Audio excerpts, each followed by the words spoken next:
J'aimerais vous entendre également sur Gaza. Le nombre de morts palestiniens continue d'augmenter. Israël poursuit ses bombardements contre le Hamas. Aujourd'hui, Éric Cantona a lancé un appel vidéo, appel à lire la lettre d'Edoui Plenel sur son site Mediapart. Regardez Cantona. Monsieur le Président, cher François Hollande, si cela n'est pas encore fait, je vous invite vivement, expressément, à lire la lettre d'Edoui Plenel sur le site Mediapart qui vous est adressée. Si vous aussi, comme moi, avez été sensible à cette lettre, faites-la circuler, faites-la partager. Filmez-vous pour demander au président François Hollande de la lire expressément.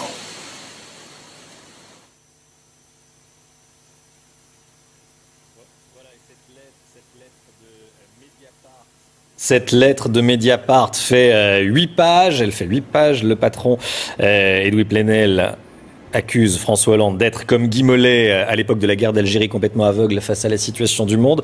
Et Plenel de lister 7 erreurs que le président aurait commises, notamment une atteinte à la liberté de manifester. Mais le fond de la critique, c'est d'être, pour résumer, pro-Israël. Je vous pose la question, François Hollande est pro-Israël au détriment des Palestiniens Ce qui est vrai, c'est qu'il y a d'abord une sorte de diplomatie brouillonne. C'est-à-dire qu'il y a d'abord eu, et je pense que Edoui Plenel fait d'abord référence à ça, à ce communiqué où François Hollande se contentait de demander à Israël de faire preuve de retenue. Et on apprend d'ailleurs aujourd'hui dans le Nouvel Obs que ce communiqué a été publié juste après une discussion par téléphone avec Benjamin Netanyahou. C'est difficile de faire preuve de retenue, effectivement, quand il y a des enfants qui sont tués. Effectivement, c'est compliqué.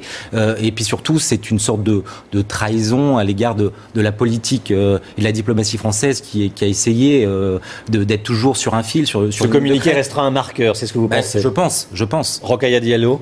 En fait, on ne peut pas avoir une politique équilibrée dans une situation qui est déséquilibrée. Il faut rappeler qu'Israël est un pays qui dispose d'institutions, qui dispose d'une des armées les plus puissantes du monde et qui ne combat pas aujourd'hui le Hamas, mais qui combat les Palestiniens. Parce que la plupart des gens qui sont morts sous les armes israéliennes sont des civils. Il y a eu plus d'enfants morts que de combattants du Hamas. Donc on est dans une disproportion, dans un combat qui n'en est pas un, puisque d'un côté on a un pays qui n'a pas d'identité politique en tant que pays, et de l'autre côté un pays qui est très structuré. Donc le fait de prendre parti pour Israël, c'est de se rendre complice d'une injustice qui est liée au manque d'équilibre politique. Et je rappelle quand même qu'il y a une enquête que les Nations Unies ont ouverte pour crimes de guerre, parce que ce que fait aujourd'hui Israël, c'est de l'intimidation qui peut être, contestable sur le plan du droit international. Rapidement. Si je peux me permettre, c'est pas parce que Israël, par ailleurs, commet des exactions que l'on peut tomber si facilement dans la propagande du Hamas. Aujourd'hui, la population palestinienne est otage aussi du Hamas. Ils meurent. Mais c'est Israël qui tue les Palestiniens, c'est pas le Hamas. Bien sûr, mais c'est trop compliqué. On ne va pas résoudre le conflit ce soir, vous n'êtes pas d'accord et vous vous reparlerez plus tard. Bonsoir Rokhaya Diallo, bonsoir. Merci. Bonsoir également et merci Raphaël Stainville. 23h23 sur iTélé dans un instant. La grande édition de la nuit avec Alice Darfeuille. Restez bien avec nous, très belle nuit sur iTélé.